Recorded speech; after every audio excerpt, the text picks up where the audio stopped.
In Iraq right now, the Sunni militant group ISIS is fighting against the Shiite-run government for control of most of the country.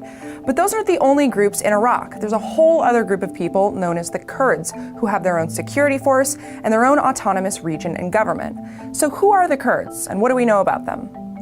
Let's start by looking at a map of Iraq. The Kurds live in this area, which makes them seem like a small group, but if you pull back, you see that the Kurdish people actually live across a large continuous block of the Middle East that spreads across Iran, Iraq, Syria, and Turkey.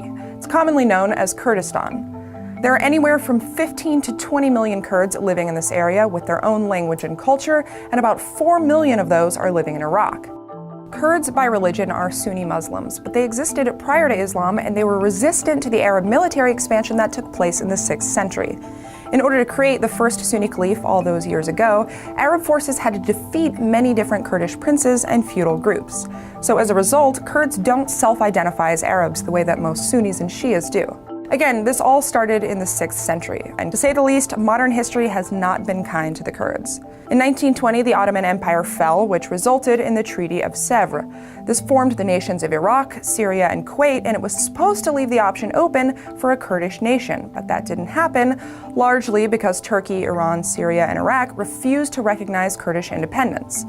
Ever since then, they've been a marginalized group stuck in those nations, and they've faced a lot of persecution and oppression. After the Iran-Iraq War, where the Kurds sided with Iran, Saddam Hussein destroyed entire Kurdish villages and used chemical weapons against the Kurdish people. Now, after all those years of struggle, the Kurds finally have military and administrative control over parts of Iraq and Syria. But the fighting in those countries isn't over yet, and stabilization, depending on who wins, may not be a good thing for Kurdish independence.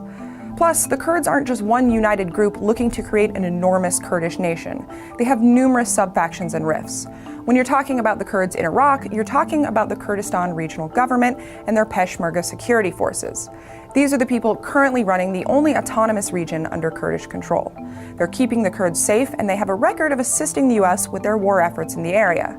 The Peshmerga was the group that captured Saddam Hussein in 2003, and they also captured Osama bin Laden's messenger in 2004, which led to the eventual US capture of Osama bin Laden. If you'd like to know more about the conflict in Iraq, click now to see our video on who the Sunnis and Shia are and why they don't like each other. Well, first of all, not all Sunnis and Shiites are at war with each other. There are tons of places where they coexist peacefully, like the United Arab Emirates, or Dearborn, Michigan, for example. Please take a moment to subscribe to the channel, and remember, we release 5 new videos a week, so subscribing is the easiest way to see them.